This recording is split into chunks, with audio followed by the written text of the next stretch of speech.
અમદાવાદમાં આખરે Hatkeshwar bridge તોડવાનું tender કરાયું મંજૂર 3,90,20,000નું ટેન્ડર મંજૂર કરાયું છે. 6 મહિનામાં તોડવામાં આવશે. આગામી થોડા દિવસમાં બ્રિજ તોડવાની કામગીરી શરૂ થઈ જશે.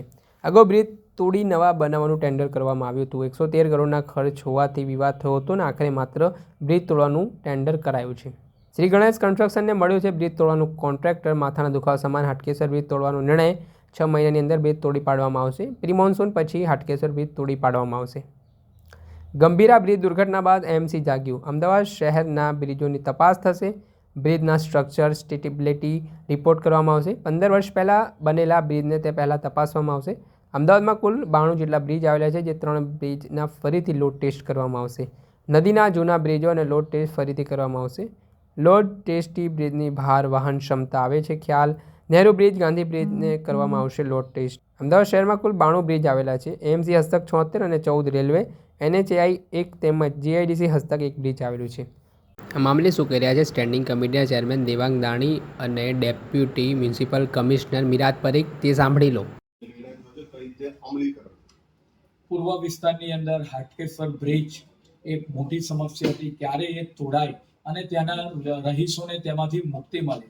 ભૂતકાળની અંદર ટેન્ડર બહાર પાડવામાં આવ્યા ત્યારે એજન્સી ક્વોલિફાઈ થઈ નથી. શોર્ટ ટેન્ડર પાડવામાં ફરીથી આવ્યા. પરિણામે આ પ્રશ્નનો ઝડપથી નિકાલ થાય. હાટકેશ્વર એ જર્જરિત બ્રિજ. પરિણામે 5 એજન્સીએ એના ટેન્ડર સબમિટ કર્યા હતા.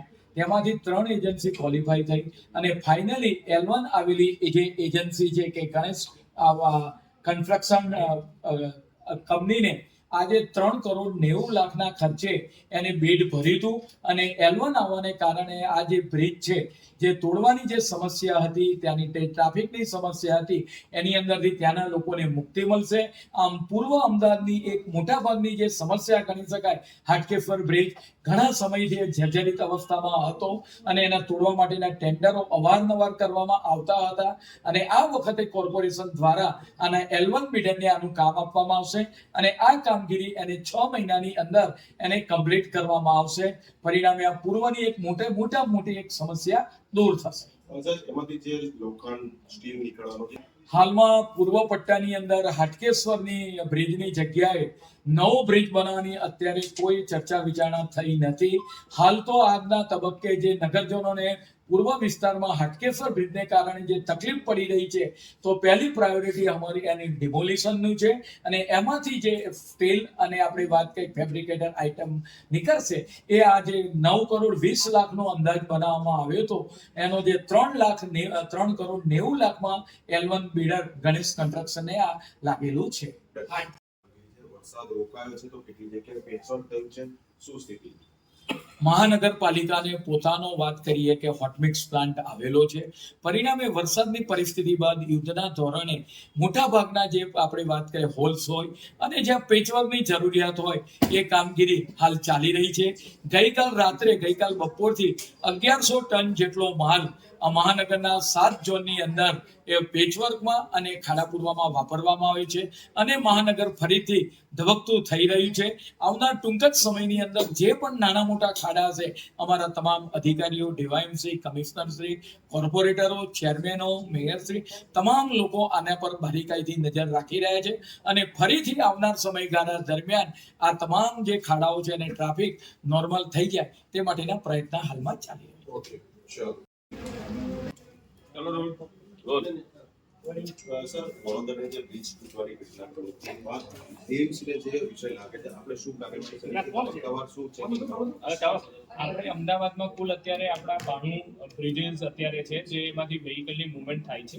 આપણે પ્રોએક્ટિવ એક કાર્યવાહીના ભાગરૂપે અત્યારે જે બી 15 વર્ષથી પહેલાના કન્સ્ટ્રક્શન વાળા બ્રિજ છે, એ કન્સ્ટ્રક્શન વાળા બ્રિજમાં અત્યારે આપણે આપણી ટીમ મોકલી અને ચેકિંગ શરૂ કરાવડાવી દીધું છે. આપણે 2 ભાગમાં અત્યારે ચેકિંગ કરી રહ્યા છે. પ્રાયોરિટીમાં તો 2 દિવસમાં આપણે એક વિઝ્યુઅલ ઇન્સ્પેક્શન બધા બ્રિજનું આપણી ટીમ દ્વારા થઈ જાય એના માટે કરી રહ્યા છે, જેથી વિઝ્યુઅલી કોઈક ડેમેજ હોય કે છે એ રીતેનું આપણે આઈડેન્ટિફિકેશન કરી અને ત્વરિત રીતેનું રિપેરિંગ કરી શકીએ. સાથે સાથે આપણે આપણી જે કન્સલ્ટન્ટ છે એના થકી આપણે સ્ટ્રક્ચર સ્ટેબિલિટી રિપોર્ટ માટે બી આગામી 1 અઠવાડિયામાં આપણે એમનો રિપોર્ટ લઈ અને એના માટેનું આપણે એક અસેસમેન્ટ અત્યારે હાથ ધરી રહ્યા છે.